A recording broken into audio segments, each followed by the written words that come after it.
Hey everyone, this is Dr. Greg Rose from v2yt.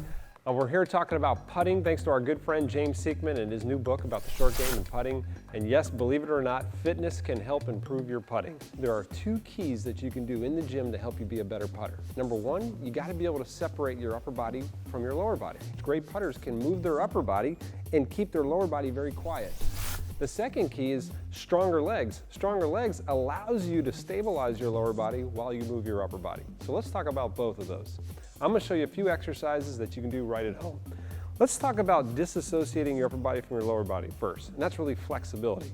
Now you don't need a lot, but you need enough to be able to separate. So let me show you one of my favorite drills. I like doing this drill that kind of helps open up the spine and give your thoracic spine more mobility. And you can do this seated, you can sit on a chair, sit on a bench. I'm going to show you standing.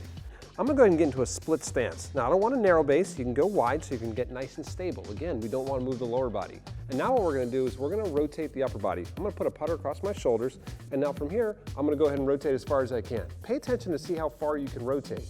When you can't go any farther, now I want you to go ahead and side bend to the direction you were turning. So if I was rotating right, I'm going to side bend to the right. Take a big breath in, breathe out, it helps open up your spine, come back without unrotating and see if you can rotate farther. Do it again. Big side bend, big breath in, come back out, and see if you can turn farther. Usually each time you side bend, it opens up the spine and you can rotate a little further. And you're going to want to do that a few times. So you'll rotate, side bend, rotate, side bend, rotate, side bend. Come back, change directions, and let's work on the left side. Remember, in putting, we got to be able to do both directions, left and right. That's a great exercise to help open up the spine. Now, once we've got that spine rotating, let's work on stabilizing that lower body, getting a little stronger in the legs. My favorite exercise is the split squat. Now, you can use dumbbells, you can use any type of weight, or you can use no weight at all. Let me show you what a split squat looks like. Again, I'm gonna get in that split stance, and all you're gonna do is if you're holding on to dumbbells, you can hold on here. Most people don't even need to use dumbbells. You're gonna go straight down, straight back up, straight down and up. And I like to knock out a few repetitions, you know, somewhere between 8 and 15 repetitions, and then I'm gonna go ahead and switch sides. That's gonna just get your legs stronger. Imagine if you did this every day. Just get stronger and stronger. Now you can work on your rotation at the bottom.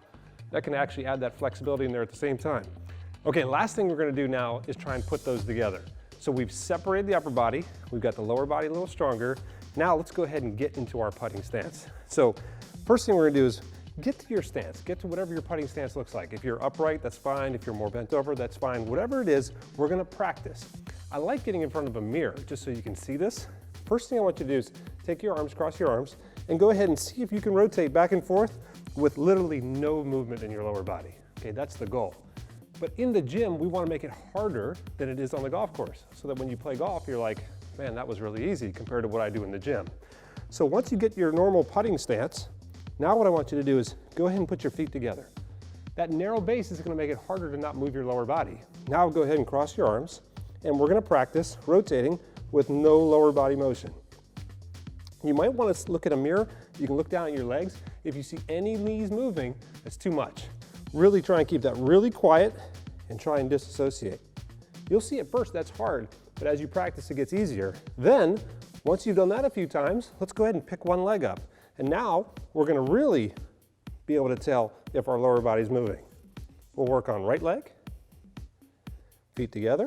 We'll work on the left leg, back and forth. And imagine if you did this little routine every day. When you go out to putt in a week, 2 weeks, in a month, you're gonna go, wow, that's really easy. Disassociation, lower body stability, the key to good putting. Good luck with that.